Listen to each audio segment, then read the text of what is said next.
अल्हम्दुलिल्लाह रब्बिल आलमीन वस्सलातु वस्सलामु अला सय्यिदिल मुरसलीन। मेरे भाइयों, अज़ीज़ों और दोस्तों, बावुज़ू रहना अल्लाह और अल्लाह के रसूल को कितना महबूब है, इस पर चंद मुख्तसर सी बातें करूँगा, इस नीयत से कि अगर हम में से किसी एक का भी अमल हो गया तो अल्लाह रब्बुल आलमीन हमारी बख्शिश फरमा देगा। नबी अकरम अलैहिस्सलातु वस्सलाम ने इरशाद फरमाया कि जो शख्स वज़ू करे और पाक लिबास में रात बसर करे, लिबास पाक हो और वज़ू की हालत में सोए, बावज़ू सो जाए, तो रात भर फरिश्ते उसके साथ रहते हैं और जब कभी रात के किसी हिस्से में बावज़ू सोने वाले की आंख खुले तो फ़ौरन फरिश्ते उसके लिए दुआए खैर करते हैं, दुआए बख्शिश मांगते हैं। दुआए खैर में औलाद का फर्मा बरदार होना, दुआए खैर में रिज़्क़ में बरकत आ जाना, दुआए खैर में बंदे की हर मुकाम पे इज़्ज़त का होना होता है। और बख्शिश की दुआ वो ये करते हैं कि बारी ताला ऐसे नेक बंदे की मग़फ़िरत फरमा दे जिसने बावज़ू रहकर पाक हालत में रात बसर की है। तो अज़ीज़ों दोस्तों, इसी तरह महबूब खुदा हबीब किबरिया सब पढ़ें सल्लल्लाहु अलैहि वसल्लम ने इरशाद फरमाया कि जो आदमी रात को बावज़ू सोए और अगर रात में उसकी किसी लम्हे मौत वाक़या हो जाए, जाना तो सभी ने है इस दुनिया से, हर मर्द ने, हर औरत ने, हर छोटे ने, बड़े ने, बुजुर्ग ने, जवान ने, तंदुरुस्त ने, बीमार ने, अमीर ने, गरीब ने, अपने ने, बेगाने ने, सभी ने, ख्वाह वो किसी भी मज़हब से ताल्लुक़ रखने वाला हो, कुल्लु नफ्सिन ज़ाइक़तुल मौत बरहक है, सभी ने जाना है। लेकिन फरमाया अगर बावुज़ू हो और बावुज़ू होने की हालत में उसकी रूह कब्ज़ कर ली जाए, उसकी मौत वाक़या हो जाए, तो अल्लाह के महबूब ने फरमाया अल्लाह के नज़दीक वो ऐसा ही होगा जैसे शहीद आदमी का रुतबा होता है। कैसी फजीलत है।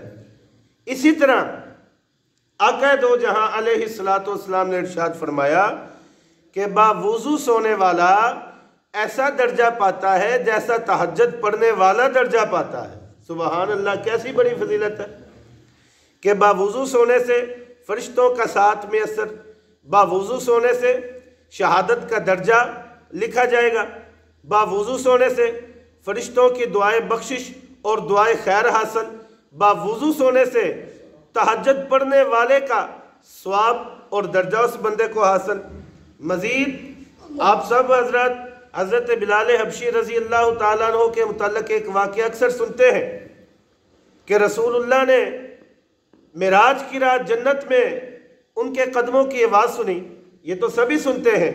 हज़रत अबू हुरैरा रज़ी अल्लाह ताला अन्हु से रवायत है कि हज़रत ताजदार अंबिया वाली बतहा गमखार उम्मत अलैहिस्सलातु वस्सलाम ने एक बार नमाज फ़जर के वक़्त हज़रत बिलाल रज़ी अल्लाह ताला अन्हु से फरमाया, ए बिलाल, इस्लाम लाने के बाद तुमने कौन सा ऐसा अमल किया है जिसकी वजह से मिराज की रात जब मैं बहिश्त से गुजरा, जब मैं जन्नत से गुजरा, तो मैंने वहाँ तुम्हारे कदमों की आहट सुनी, तुम्हारे चलने की आवाज़ सुनी। तो हज़रत बिलाल हबशी रज़ी अल्लाह ताला अन्हु ने अर्ज़ किया, आका, जब से इस्लाम लाया हूँ तब से मैंने अपने नज़दीक पसंदीदा और अफजल अमल ये किया है, दिन और रात में जब भी बेवुज़ू होता हूँ ताज़ा वुज़ू फ़ौरन कर लेता हूँ। ये ताज़ा वुज़ू करने की बरकत है, बावुज़ू रहने की बरकत है, ये बावुज़ू पर रहने की फजीलत है। बंदा चलता ज़मीन पर है, अल्लाह रब्बुल आलमीन जन्नत की मखलूक को बावुज़ू बंदे के कदमों की आवाज़ें सुना देता है। ये वुज़ू की फजीलतें हैं। तो बावुज़ू रहने से वैसे भी दिल को तहारत, तकवा और एक पाकी का एहसास होता है और सुकून मिलता है, सुकून का एहसास होता है, रूहानियत बढ़ती है। तो खुदारा बावुज़ू रहने की कोशिश करें। आज किस माहौल में गाने हैं, म्यूज़िक है, ड्रामा है, झूठ है, फरेबकारियाँ हैं, दीन से दूरी है, नमाज हम नहीं पढ़ते, कुरान हम सारा साल खोल के नहीं देखते। तो अगर हम बावुज़ू ही रहना शुरू कर दें, इंशाअल्लाह ये बावुज़ू रहने वाला अमल जो है हमें अल्लाह के वलियों वाले अमल हमसे करवा लेगा। वमा अलैना इल्लल बलागुल मुबीन।